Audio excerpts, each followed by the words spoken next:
Luke Humphries, congratulations. You did save the best till last. A lacklustre display, then fireworks at the end. Where have you pulled that from? I absolutely have no idea where that come from at the end there, to be honest. It was a really, really terrible performance for myself at the start.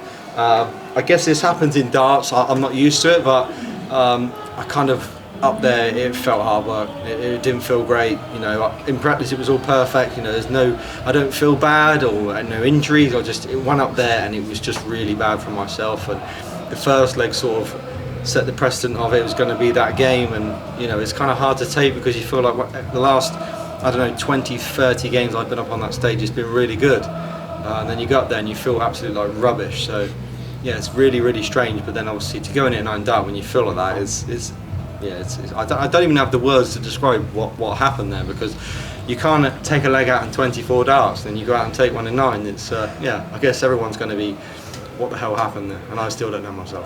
The 144 looked effortless. Was there ever any doubt in your mind the way those ones went in particular? Do you know what, the whole leg felt effortless.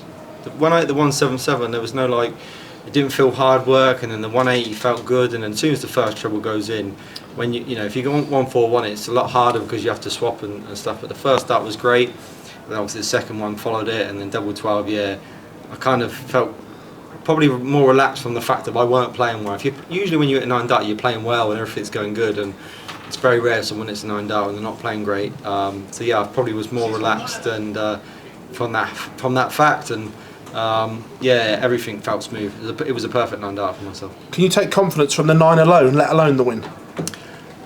If I won that game and didn't hit the 9 dart, I would never have come back and been too negative if I won the game, because it's just one of them games. It's very rare that a top player will put in performances like that twice in a row. You know, I kind of was accepting it in a way in that game, thinking, you know, this is just a bad performance. You might lose this. It's all on the last one with Nathan tomorrow. So that was, it's like 2 bites of the cherry, but obviously never negative to the fact of I've given up on it. I'm always going to fight hard, and like I did then, and you know, I'm still not through yet. So I know I've still got work to do tomorrow. So I'm going to make sure I prep harder.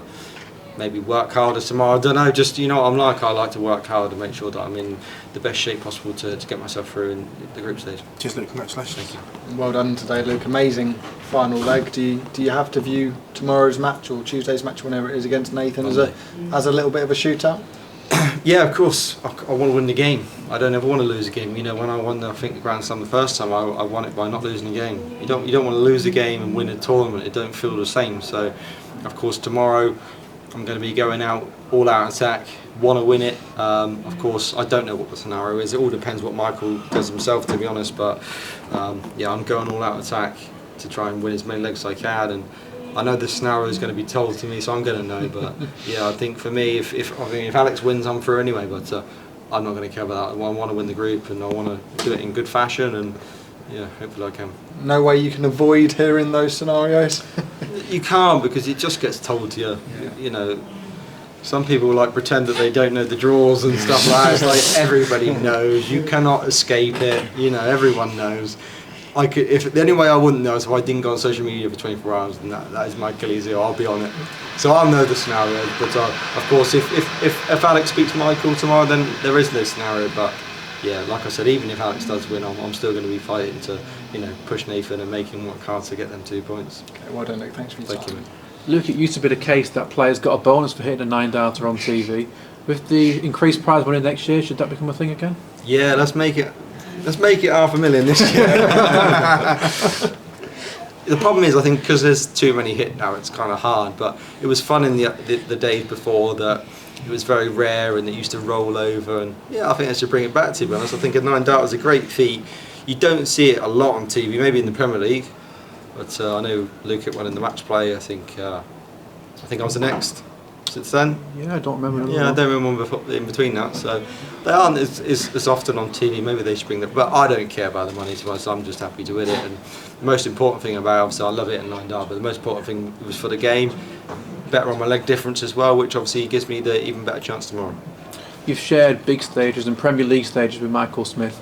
How tough is it to see someone who is so good and such a fighter to struggle with so many injuries at the moment and clearly very emotional? Yeah, of course. I see his interview yesterday. It does.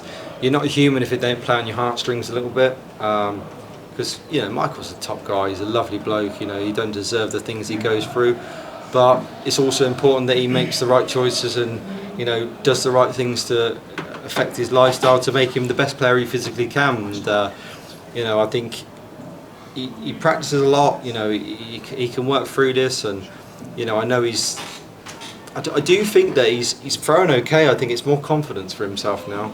Obviously the injuries do hinder him, but I feel like if he's practicing hard, it will come back to him. He's a top player, but I do wish the injuries would not be with him, and he could just play freely, because when he's at his best, he's a joy to watch. Thank you, Luke. Well done today. Thank you. Congratulations, Luke, and congratulations on the 9. At 3-3, it was a real battle, wasn't it? So did the shackles come off and sort of allow that 9 to happen in a way? Yeah, I do. I think when it was 3, I kind of felt like it was, it was a free run in my eyes, because I just weren't playing very well. So in my mind, I'm sort of thinking, I can't remember how I started off in that 7th leg, but I feel like I just relaxed a little bit, and that was what was. Maybe I was trying too hard in the start. Usually, there's a reason when people don't play great, but maybe I tried too hard at the start, and that first leg can really put a dampener on your spirits. And best of 9's hard work anyway. So I do feel like the shackles come off, and I relaxed a little bit, and it helped me in the end. And your match against Nathan, will it be difficult sort of potentially playing for legs rather than a win, or will you just be fully focused on getting the win regardless? No, definitely. I'm not going to go playing for legs. If you play for legs, that's where you come unstuck. I'm going to be playing for winning, because like I just said, I want to win the group, and I want to win it by winning every game. This is a tough group. You got 2 world champions in it. You got a 2-time major champion and the best American dart player in the world at this moment in time. So tough group. You want to go in good feeling. You don't want to go into the last 16 by losing the game. And if I lose the game, I could possibly lose the top spot. So I'm not going to be playing there thinking win 3 legs and you can just relax. I'm going to win the game, because that's what the top players do. And what will you expect from Nathan tomorrow, because he has had a bit of a patchy tournament so far, hasn't he? I think he's going to come out firing. I think he's going to be a tough player tomorrow.